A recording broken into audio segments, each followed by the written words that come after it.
Física quântica, o que você sabe me dizer sobre isso? Bom, eu vou dizer para você o que não é física quântica. Principalmente, vamos começar, né, que eu já comentei isso, essa palavra, física quântica. Física quântica é um termo que geralmente os cientistas, os físicos não usam. E eu reparei muito disso, é claro, pesquisando no Instagram, quando eu fui começar a fazer conteúdo, né? E o que acontece? No Instagram, a hashtag física quântica, principalmente, ela tem uma porrada de coisa que não é física quântica. Não é física quântica, não tem nada a ver com ciência. E eu pesquisei um pouco mais sobre isso, para ver qual era a origem dessa problemática, né? desse problema de pessoas usando a física quântica como uma coisa que ela não é. E aí eu cheguei na ideia da tal de hashtag lei da atração, ou algo assim. Lei da atração é uma explicação que tudo que você pensa, tudo que você mentaliza, você atrai. E daí eu entendi exatamente de onde é que isso vinha. Eu vi várias palestras no Facebook, no YouTube sobre isso e tudo mais. Mas a realidade é que isso tudo, eu vou dizer com muita sinceridade aqui, não tem nada a ver com mecânica quântica, física quântica, com ciência, com física ou com qualquer coisa que não seja crença, uma religião praticamente. E esse pessoal, assim, vou dizer, é muito gente boa, muito bem intencionado, muito interessado na questão de ciência em si. Parabéns e tal, acho legal que vocês se interessem por esse tema, mas se interessem por esse tema com propriedade, por favor. Pesquisem fontes confiáveis e não propaguem esse tipo de coisa. Vamos lá. A tal da lei da atração, pelo que eu interpretei, ela tem uma origem principalmente nas interpretações ou falta de interpretações do experimento de fenda dupla.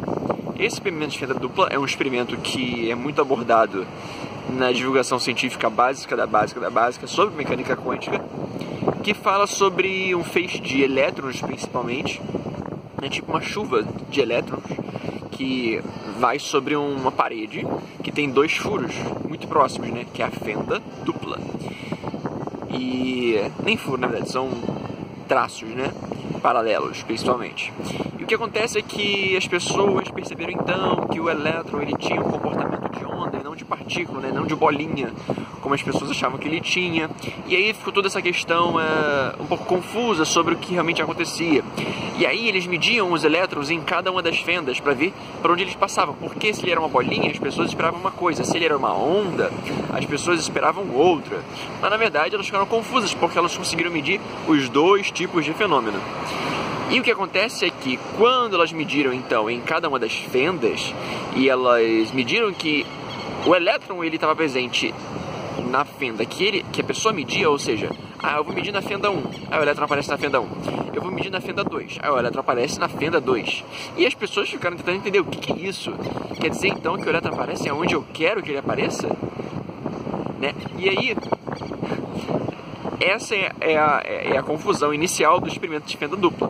A realidade é que existem várias interpretações, interpretações estatísticas, interpretações físicas, interpretações que ainda estão sendo debatidas, interpretações que estão sendo desafiadas com novas interpretações, com novos experimentos análogos a esse, para melhorar a forma como a gente enxerga a física, principalmente porque isso está um pouco preso ao princípio da incerteza de Heisenberg, que é uma coisa também um pouco famosa, mas é um princípio físico-matemático que está inerente aos experimentos de ciência, experimentos físicos, não tem nada a ver com qualquer tipo de crença ou coisa do tipo.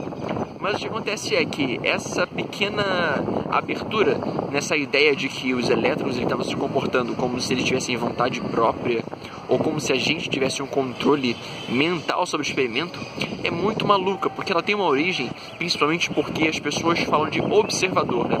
Você coloca um observador na fenda 1, um observador na fenda 2, mas olha só, gente, primeiro, observador em fenda não é nada de como é que eu posso dizer, não tem a ver com pessoa observando, tem a ver na verdade com experimentos acontecendo em relação à medição, ou seja, são fótons ou elétrons que são medidos na cena do experimento. Ou seja, isso significa que você tem uma máquina ali que está observando e está interferindo no experimento. Isso não quer dizer que tem uma pessoa ali mentalizando e desejando observar. Na verdade, como se fosse uma armadilha, os experimentos. Os experimentos eles funcionam como se fossem armadilhas, onde você decide um feixe de elétrons naquelas duas fendas e então você bota uma armadilha de elétrons que vai capturar os elétrons se eles passarem por lá. Por isso, então, que não tem nada a ver com atração, ou você querer observar, ou você ter um poder mental sobre isso.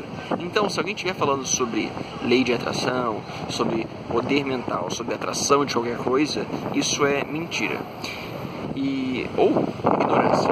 E existem dois problemas principais sobre isso, que é porque na Guerra Fria houveram muitos experimentos relativos a poderes mentais, sobre poder mental de influenciar coisas e coisas do tipo, paranormalidade. O que acontece é que muita parte das origens disso tudo são também dos americanos, mas principalmente parece que dos russos, dos soviéticos, pois eles faziam experimentos científicos de qualquer forma para dar volume de experimentos científicos, né? Volume puro de coisas que não servem para nada, só para dar números e aquela coisa de Guerra Fria em si. E também os americanos, eles também tinham esse tipo de coisa que você pode ver pelo documentário chamado, uma série de documentários, alguns documentários curtos chamados Os Homens que Encaravam Cabras, que é justamente sobre isso, experimentos científicos realizados pelos americanos, que consistiam de ficar observando cabras e tentar matar elas com a força do pensamento. E tudo isso as pessoas pegam um pouco de mecânica quântica para tentar explicar sobre o poder do pensamento e tudo mais. E uma outra fonte dessa ignorância toda é também um pouco da culpa dos físicos, que tem a ver com a má utilização dos termos científicos, principalmente energia, pois os físicos costumam usar energia para tudo, só que energia é uma interpretação físico-matemática sobre o que se quer dizer dos fenômenos, e daí então as pessoas, de forma leiga, acabam pegando esses termos, energia, que até são mais antigos do que o que os físicos tentaram interpretar para isso, e dar outras ideias, outras interpretações para a física, como por exemplo, eu vi recentemente uma coisa de tatuagens com cristais ou coisa do tipo, onde os cristais tinham um tipo de energia vibracional que seria transmitido para a tatuagem e tal, e isso ia ficar incrustado na pessoa, esse tipo de coisa. O que acontece é que isso não faz o menor sentido físico-científico, e consiste, na verdade, de uma má utilização, porque a realidade é que isso aí tem uma base totalmente